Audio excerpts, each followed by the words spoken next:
What's up, everybody? Chris here. Quick question to start. Would you trust your issued sidearm with sense of war, ergonomics, and accessories had moved on? The MHS solicitation asked for a versatile package that could accommodate different users and different mission sets. SIG Sauer's P320 derived entry won that competition, and the M17 M18 designation followed, the M17 as the full-size service pistol and the M18 the compact variant. That technical change, from Beretta's long-service design to SIG's modular architecture, made for a big headline. It should have been a technical story about ergonomics and logistics. Instead, it became the first act in a drama that would unwind in public, in courts, and in headlines. But winning the contract didn't make the debates stop. They intensified. There were immediate accusations that the testing wasn't apples to apples, and that the Army had cut corners in the evaluation. Opponents argued the competition was effectively decided before it had run to completion, and pointed to testing details, number of rounds, differences in test procedures, as evidence the process was rushed. Supporters countered that the program saved taxpayer money, that the P320 family checked the boxes the Army wanted, and that modernizing the sidearm was overdue. The Government Accountability Office and DoD documents show the selection and protest process was messy. There were performance data points, disputed interpretations,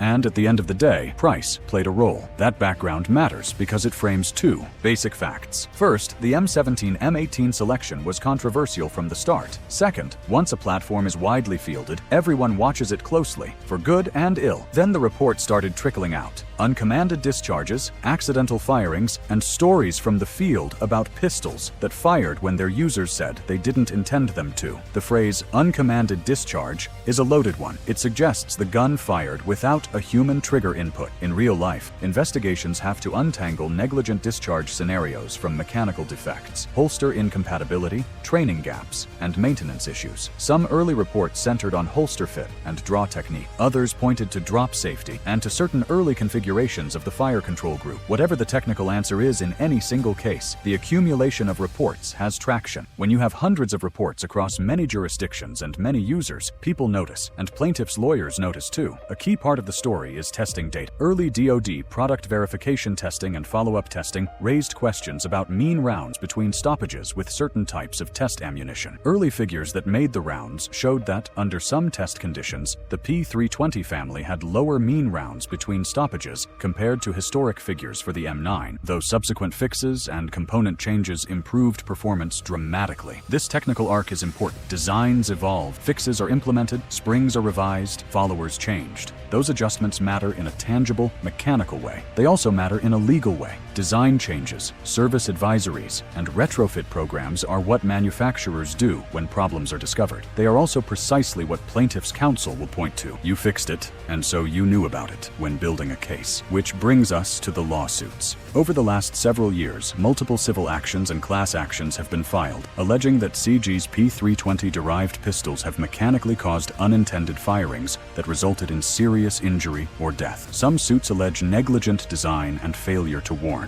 Others claim wrongful death in specific and tragic individual cases. When a firearm is both widely fielded by the military and sold into the civilian market, the legal stakes are huge. We've seen plaintiffs seek not just damages, but court orders for design changes or nationwide remedies. And we've also seen government entities open inquiries. Lawsuits don't mean a design is fatally flawed. Lots of widely used products get sued, but in aggregate, they form a pressure point that affects perception, procurement decisions, and corporate strategy. There are real human stories behind all of this, and we can't lose sight of them. In recent incidents, active duty personnel were reportedly struck by their issue pistols in circumstances that prompted base-level investigations and, in some cases, operational pauses. Those headlines, the idea that a soldier, airman, or Marine was harmed while on duty because of their issued weapon, are the things that drive policy reviews and public concern faster than abstract reliability curves ever will. When an incident involves injury or death, the Department of Defense and law enforcement investigate. Those investigations take time, and their interim steps, pauses, safety advisories, or mitigation recommendations can look like incriminating actions to someone skimming headlines. But careful readers know investigations are procedural. You pause, you secure, you test, and you try to understand context before conclusions are drawn. On the technical side, a recurring theme in coverage has been the role of holsters and user technique. Not every reported firing has been traced to a mechanical fault. In many cases, holster retention, draw technique, or the presence of a finger finger on the trigger during an aggressive draw were contributing factors. Holster compatibility is a real-world problem that affects many platforms. A pistol that is safe in one holster might be marginal in another. That's not an excuse for a gun to fire without trigger input. Mechanical safeties exist for a reason, but it is part of the ecosystem. The manufacturer's responsibility is to design a robust platform, but keep in mind, users and procurement agencies also have duties. Correct holster selection, training, and maintenance are all part of safe firearm operation. Let's be blunt about the legal calculus. Large-scale adoption, military contracts,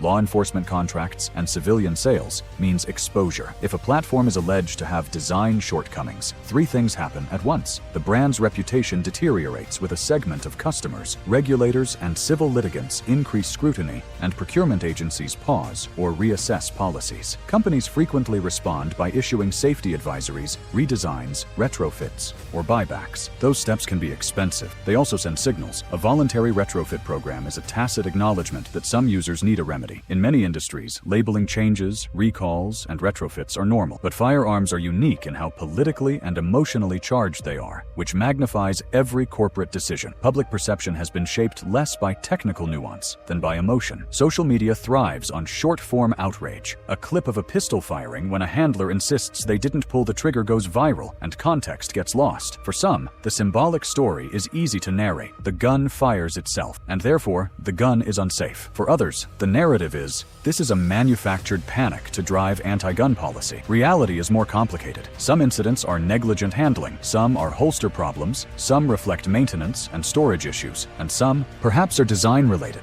The hard work of investigators is to sort which is which. The courtroom's job is to weigh evidence and assign responsibility. Meanwhile, the public conversation collapses complexity into a meme, and the company sits in the middle, trying to handle PR, liability, and engineering simultaneously. So what does SIG Sauer do while all this is happening? Step 1 is the technical response. Engineering fixes, safety upgrades, and, where needed, retrofit kits or replacement parts. Step 2 is legal, mounting a defense in court and negotiating when settlement is the prudent business move. Step 3 is communications, rebutting misrepresentations, explaining nuanced engineering fixes, and trying to keep law enforcement and military accounts functional. That three-pronged response is standard corporate crisis management. But for firearms, there's an extra challenge. A delayed or inadequate response can be spun into bad faith or negligence in court, while an overbroad apology or buyback can be read as an admission of defect. Companies walk a tightrope. We also should talk about the procurement and political angle. Remember how the XM17 decision itself was criticized? That history feeds the narrative that the choice was controversial, and some observers now wonder whether the procurement process should have been more conservative in its testing or requirements. The reality is, procurement is always a blend of technical performance, life cycle cost, and programmatic schedule. Hindsight always makes decisions look prettier or uglier, depending on outcomes. That's why audits, GAO reviews, and DoD testing protocols exist to create oversight. If the Army or DoD didn't exercise sufficient caution, those institutional lessons will be part of after-action reviews. If SIG made engineering choices that were inadequate, courts and regulators will parse that carefully. One important point to stress, firearm safety is not purely an engineering problem. User training, holster selection, maintenance, and standard operating procedures matter enormously. Ask any armorer or range instructor and they'll tell you, most problems are preventable with good training and good kit. That said, the manufacturer still has to make designs as tolerant as possible to real-world human behavior. People are fallible, adrenaline changes everything, and gloves, sweat, and varying hand sizes complicate matters. The standard should be that a duty pistol remains safe under foreseeable real-world handling, not just under mythically perfect laboratory conditions. So where do we end up? We end up in a messy middle. SIG's P320 architecture won a major contract because it met a set of requirements the Army wanted. Early testing and later field data raised questions that prompted engineering fixes and programmatic attention. Multiple lawsuits and heart-wrenching incidents have increased scrutiny and public anxiety, and the result is a complex narrative where legal exposure, public perception, and engineering all feed each other. That complexity frustrates both extremes. People who want a simple, "it's unsafe" headline, and people who want to wave away every incident as user error. Both simplify reality. If you're a civilian gun owner, what should you do? First, keep your gear in good condition and use holsters that are proven for your model. Second, maintain basic training, draw practice, dry fire discipline, and safe storage. Third, Watch for manufacturer safety advisories and follow them. If you're a law enforcement agency or a procurement officer, do your own testing, require holster compatibility reports, and insist on full-service life testing where practical. If you're a policymaker, be precise in your language. Accidents and negligence are not the same as design defects, and legislation should be narrowly tailored to address real problems without gutting lawful ownership or due process. If you're still wondering, as many of you are, whether the P320 family is fundamentally flawed, there's no single paragraph that will settle it. The answers live in lab reports, in court filings, and ultimately, in time. Designs can be improved, manufacturers can be held accountable, operators can be trained better. The important part is to keep the conversation grounded in engineering evidence and legal facts, rather than memes and outrage. Before we wrap, let me leave you with 2 practical takeaways.